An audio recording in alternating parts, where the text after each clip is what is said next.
उषा जैन फिरोजाबाद से पूछती हैं, नमोस्तु महाराज जी, पूजा में पूज्य क्या है और पूजा का अर्थ क्या, और भगवान के आदि गुणगान गाना है तो फिर पूजा और 48 भक्तांबर के काव्य में भी भगवान का गुणगान है, फिर हम पूजा में और गुणगान में क्या अंतर है?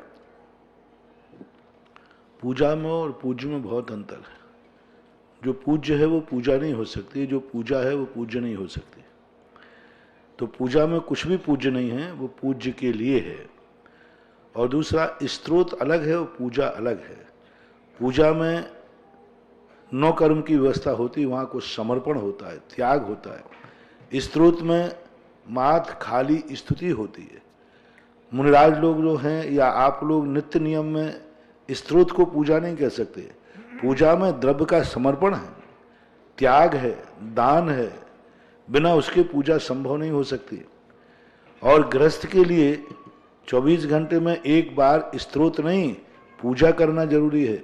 स्त्रोत तो हम मुनियों के लिए विशेष रूप से है, और आप गृहस्थों के लिए पूजा के बाद इन स्त्रोत आदि को पढ़ सकते हो। स्त्रोत में नमः नहीं है, स्वाहा नहीं है, और नमः स्वाहा जहाँ नहीं आता है वहाँ पूजा की कोटि में नहीं आता। स्वाहा शब्द के बिना पूजा हो ही नहीं सकती।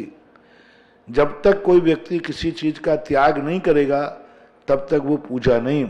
इसलिए पूज्यवर पद्मनंदी महाराज ने, आचार्यों ने, आप लोगों के आवश्यक में स्त्रोत पढ़ना जरूरी नहीं है, पूजा करना जरूरी है। कुंद भगवान ने भी, अन्य आचार्यों ने भी, सब ने कहीं भी पूरे आवश्यक में गृहस्थ को कोई स्त्रोत का पाठ करना अनिवार्य हो ऐसा नहीं लिखा, लेकिन पूजा अष्टद्रव्य से करना अनिवार्य है।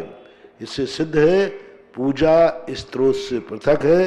अष्टद्रव्य पूर्वक जिससे पूजा की जाती है, जिसमें स्वाहा शब्द आदि का प्रयोग किया जाता है, वो पूजा कहलाती है।